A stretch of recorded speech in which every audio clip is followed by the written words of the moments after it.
increasing growth hormone levels. But chronical, if you have chronic depletion of proteins, chronically, if you have depleted levels of protein, that stimulates growth hormone. Okay, so acutely it's more affected by hypoglycemia, but chronically it's affected by depletion of proteins. And this is an experiment. This is a condition called the Kwashioka. You ever heard of it? No? Okay, well, this is a condition where people have, it results from deficiency in protein. Yes, and this leads to very high levels of plasma growth hormone in plasma. See that almost 40 nanograms, and many times, almost 20 times as high as the normal levels. Now, to make a point, this person with this deficiency was given a huge amount of carbohydrates for 3 days, and their growth hormone in the plasma did not change. So what does that mean? Chronic. No, that means we give them calories, right? And calories can come from protein or they can come from carbohydrates. So this increase in growth hormone probably has something to do with the protein, not just with the calorie.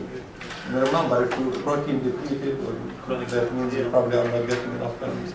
But when we give this person, so no change with carbohydrates, but when we give them proteins for 3 days, look, the level came down significantly. So therefore, the levels of growth hormone are affected, especially chronically, more with reductions in proteins. When we gave them proteins for 25 days, it practically came down more than 3/4 of the way. Again, indicating the most effective reason for having very high growth hormone during chronically is probably protein depletion. Okay, well now that might make sense a little bit, and you can tell it has something, growth hormone and feeding might have something to do with each other. And under normal, growth hormone is usually controlled, as we said, by growth hormone releasing hormone, growth hormone inhibitory hormone, which is somatostatin. And also what we need to know is, remember now these hypothalamic hormones, we don't know exactly where they come from, and we know they're released in the median elements, right? But and they're released from the nerve terminals or nerve endings right there. But they're synthesized in hypothalamus in some nuclei, and we're not exactly sure in which nucleus each one of them, each of these releasing hormone is synthesized at. We know the cells, but we don't know where they're coming from, exactly from which nucleus. Now, the part of the hypothalamus that usually secretes growth hormone, releasing hormone, we know that part. That part is the ventromedial nucleus, and remember that has something to do with the satiety and hunger. Okay?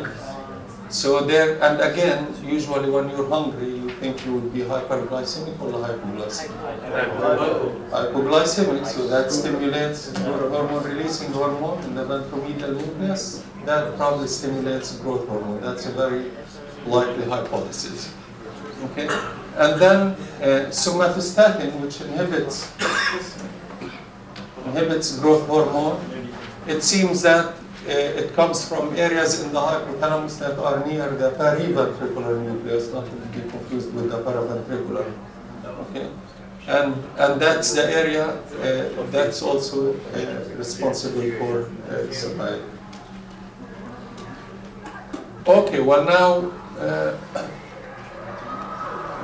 Okay, so hypoglycemia and protein depletion and a few other things we said cause an increase in growth hormone. But also, as you might know, in a similar way, stress, emotional states also can cause an increase in growth hormone. So there is a number of other things that can cause changes in growth hormone that are not related to simply the feeding status of an animal Well, mechanism of action, growth hormone. Now when we talk about mechanism of action, remember, and we have many steps. We have at least one step before you have growth hormone, which is the releasing. Yes, you release the releasing hormone. The releasing hormone goes to the anterior pituitary. Well, now the releasing hormone, what is it, Muhammad? Growth hormone. Growth hormone is it steroid? No, it's a peptide, so it's definitely a peptide. It's very small protein, probably, or just few amino acids, well, like 20, 40, something like that. And it functions at the acidophils, or somatotropes, we call them, the cells that make growth hormone. It simply causes these cells to secrete and synthesize the growth hormone by a second messenger mechanism. So adenylyl cyclase, cyclic AMP mechanism.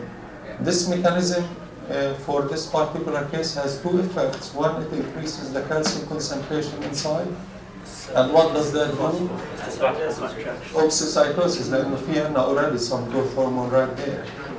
Second of all, it also produces changes in some proteins whereby you can start making new proteins and making new growth hormone. So it has a short-term effect, cytosis, that's mediated by calcium, and a longer-term effect that increases the transcription of the protein and translation and the synthesis of protein. Okay, well, so even though all these effects probably cause changes in growth hormone, but probably the most reasonable theory of determining what controls growth hormone, it probably has something to do with the feeding status as well as the emotional level of a human being or an animal. Okay, any questions about that? Okay, so now we know what happens when you have growth hormone. Everything is normal, no problem. Let's see what happens if you have abnormalities in growth hormone. Okay. Increase or decrease, and we will start with the decrease. بس بما إنه you can have a tumor or a decrease in only growth hormone, but very often what you have is a situation where you have a reduction, we're talking about reduction here, in all the anterior pituitary hormones. So that's more common. Like, remember, the whole pituitary is how big? 0.5 to 1.5. 0.5 to 1. To 1. That's right. So it's very small. And the anterior pituitary is probably half that, right? So it's very often you have hypopituitarism, and all these hormones are reduced. And of course, one of them is growth hormone, right?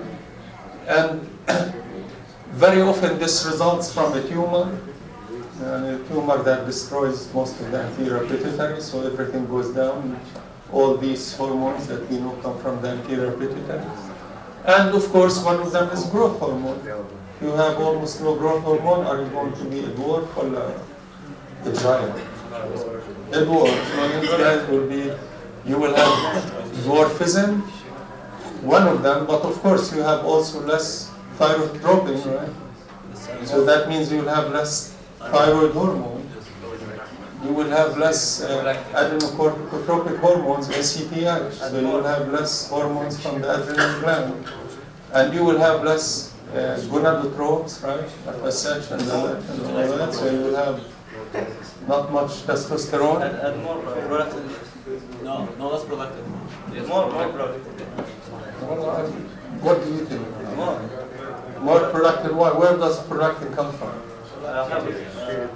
Leptotropes. Are these in the anterior pituitary? If you have a tumor, are they going to be destroyed? No, the posterior pituitary doesn't make. No, you're confusing everybody. Prolactin, where does it come from? Yeah, if you destroy the anterior pituitary, that's it. Doesn't matter what the hypothalamus does. It's no sense. junction between the hypothalamus and pituitary. The prolactin? If there was injury there. Yeah, if there was injury, that's something else. That's injury, not a tumor. But these people will be dwarfs, okay? And they will not secrete enough gonadotropic hormones to become adults. Okay, so they will not develop sexually. Okay, and then of course in some types of dwarfs also you can have dwarfism as a result of lack or significant reduction in the growth hormones, insulin-like growth hormone 1, such as the case with the pygmies. How do you treatment with, give them growth hormone, yeah? And sure enough, now we can make growth hormone, we make it in the lab. And if the problem is only a deficiency in growth hormone, you simply give these patients growth hormone. Okay? But it's general. If they have other problems, you have to replace the other hormones, right? So, okay, well now, what about if that happens in adulthood? Remember, these become dwarfs. They don't have enough growth hormones, so they will become dwarf. But even though they are growing less, but everything will be proportional. But if you do that panhypopituitarism in adults, that usually again is caused by tumor as it would be with children. And there are two types of tumors that usually cause destruction for the anterior pituitary, and these are craniophryngiomas and profope tumors. And very often you can have destruction of the anterior pituitary by a third cause that results from thrombosis. If you have thrombosis at some of these blood vessels that supply the anterior pituitary, you can have damage to the gland, and that often happens sometimes it happens with women after pregnancy. They can have a complicated pregnancy that results in thrombosis that for some reason hits that area. So these are the three main reasons that you can have hypo or panhypopituitarism in humans. Okay, well now, so you have, if you have hypopituitarism in a human, these people will have hypothyroidism, right? They will not have thyrotropic. Okay. They will have depressed production of glucocorticoids by the adrenal gland. They will have very low ACTH. They will have suppressed secretion of gonadotropic hormones, so their sexual functions are lost. So it's not, so the picture you will see, they will be lethargic, right? If you have very little thyroid hormone, you will be easily excitable, You don't want to be sitting near them in class. So they will be lethargic. They will be gaining weight. Why are they gaining weight?